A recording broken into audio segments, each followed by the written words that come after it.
Hello everyone, स्वागत है आप सभी लोगों का स्टडी 5.6 में। आज के इस वीडियो में देखिए आप सभी लोगों को sine theta, cos theta, tan theta, cosec theta, sec theta और काट थीटा का आपको मान निकालना बताएंगे। वो भी एक ट्रिक आपको ऐसी बताएंगे जिससे आपको ये चीज़ नहीं याद करना पड़ेगा कि साइन थीटा बराबर क्या होता है और आपका कास थीटा बराबर क्या होता है, टेन थीटा बराबर क्या होता है। बहुत ही शानदार ट्रिक है जिस ट्रिक के माध्यम से आप हमेशा हर एक प्रश्न को कर सकेंगे। जैसे आपसे पूछ दिया है कि यदि साइन थीटा बराबर 8/17 तो अन्य सभी त्रिकोणमितीय अनुपात का परिकलित कीजिए, यानी उनका मान निकालिए। आपको इस तरह से भी एक क्वेश्चन पूछ सकता था, यदि साइन थीटा बराबर 8/17 तो काश थीटा या टेन थीटा का अनुपात का परिकलित कीजिए, यानी उनका मान निकालिए। अब देखिए ये ट्रिक कैसा है। सबसे पहले ट्रिक को आप देखेंगे। यहाँ पर देखिए क्या होता है, साइन थीटा बराबर क्या होता है आपका परपेंडिकुलर अपान हाइपोटेनस होता है। तो यहाँ पर सबसे पहले ट्रिक सीख लीजिए। पास से क्या है, पंडित बद्री प्रसाद, पास से पंडित, बी से बद्री प्रसाद, पी से क्या हो जाएगा, प्रसाद हो जाएगा। फिर से देखिए, पंडित बद्री प्रसाद हर हर बोले।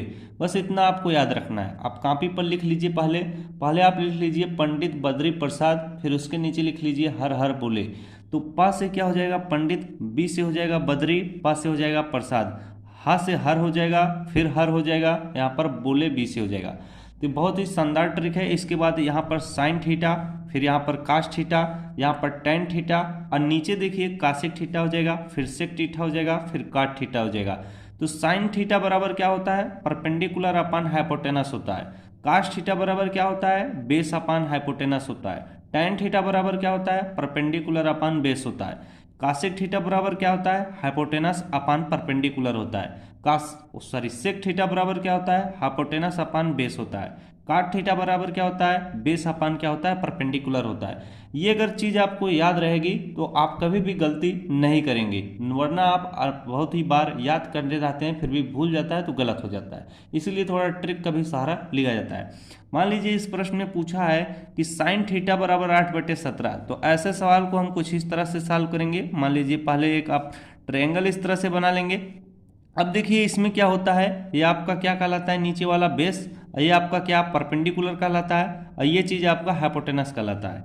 यानी बेस का मतलब ये आधार है, ये आपका परपेंडिकुलर यानी लंब है और ये आपका क्या है, कर्ण है। इतनी बात आपको समझ में आई। यहाँ पर दिया है साइन थीटा बराबर 8/17, तो साइन थीटा बराबर क्या होता है, परपेंडिकुलर अपान हाइपोटेनस होता है। तो परपेंडिकुलर कितना हो जाएगा 8 और हाइपोटेनस आपका कितना हो जाएगा 17। तो परपेंडिकुलर की जगह पर हम 8 लिख लेंगे और ये जो हाइपोटेनस है यहाँ पर हम 17 लिख लेंगे। आपको क्या निकालना है, यहाँ पर आपको अन्य त्रिकोणमितीय अनुपात निकालना है। अब अगर आपको मालूम चल गया है, इसका मान ए बी मैं रख देता हूँ सी।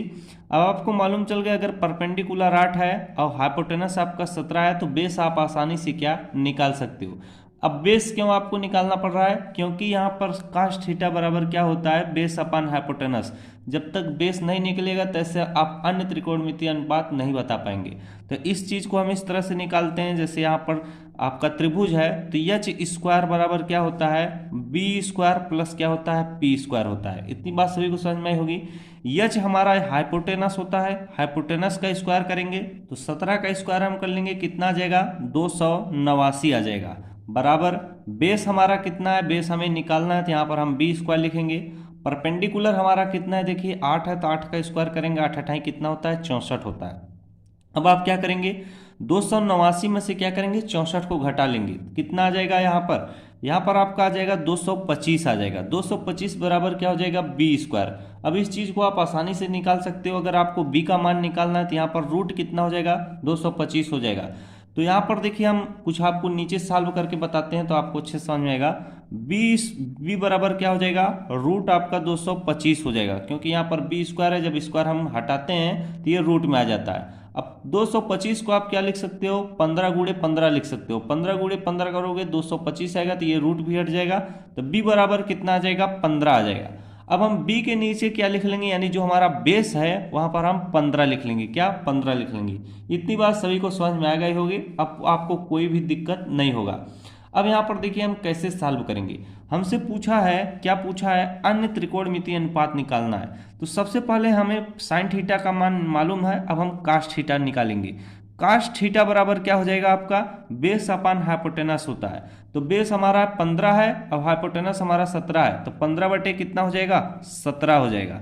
अब यहाँ पर कास्ट थीटा मालूम हो गया, टेन थीटा हमें निकालना है। तो टेन थीटा बराबर क्या होता है, देखिए परपेंडिकुलर अपान बेस होता है। तो परपेंडिकुलर हमारा 8 है, बेस हमारा 15 है, तो यहाँ पर कितना हो जाएगा, 8 बटे कितना हो जाएगा, 15 हो जाएगा। आपको 3 मालूम चल गया, अभी 3 और आपको निकालना है। तो यहाँ पर देखिए आपका कासेक थीटा क्या होता है, हाइपोटेनस अपान परपेंडिकुलर। यहाँ पर मैं कासेक थीटा लिख लेता हूँ, ये कासेक थीटा है। कासेक थीटा बराबर क्या होता है, हाइपोटेनस अपान परपेंडिकुलर। तो हाइपोटेनस हमारा 17 है और परपेंडिकुलर कितना है, 8 है, तो यहाँ पर कितना हो जाएगा, 17 बटे 8 हो जाएगा। अब यहाँ पर देखिए हमें सेक थीटा निकालना है। तो सेक थीटा बराबर क्या होता है, यहाँ पर लिख लेता हूँ, सेक थीटा बराबर क्या होता है, हाइपोटेनस अपान बेस होता है। तो हाइपोटेनस हमारा 17 है, बेस हमारा 15 है, तो 17 बटे क्या हो जाएगा, 15 हो जाएगा। अब हमें क्या निकालना है, देखिए अब हमें काट थीटा निकालना है। तो काट थीटा को मैं यहाँ पर लिख देता हूँ, काट थीटा बराबर क्या हो जाएगा हमारा, बेस अपान परपेंडिकुलर। बेस हमारा 15 है, परपेंडिकुलर 8 है, तो 15 बटे कितना हो जाएगा, 8 हो जाएगा। तो इस तरह से ये आपके क्या हुए, सभी आंसर कहलाएंगे। क्या आंसर कहलाएंगे। तो अगर इस टाइप से प्रश्न पूछा जाता है और ये चीज़ आपको ट्रिक याद रहती है तो आपको ज़्यादा दिमाग नहीं लगाना पड़ता है, आराम से इसको छोटे में भी इस ट्रिक को कहीं पर भी आप लिख सकते हैं और आसानी से क्या अन्य त्रिकोणमितीय अनुपात निकाल सकते हैं। तो आज के लिए बस इतना ही, आप इन्हीं सब प्रश्नों पर प्रैक्टिस करिएगा। वैसे काफ़ी इजी प्रश्न है, काफ़ी कठिन प्रश्न नहीं है, लेकिन कठिन ये तब बन जाते हैं जब आपको ये चीज़ नहीं मालूम रहता है कि tan थीटा बराबर क्या होता है, sec थीटा बराबर क्या होता है, तब वहाँ पर आपका दिमाग काम नहीं करेगा। तो आज के लिए बस इतना ही, आप इन्हीं सब प्रश्नों पर प्रैक्टिस करिएगा। मिलते हैं आपसे नेक्स्ट वीडियो में। Thanks for watching, I love you.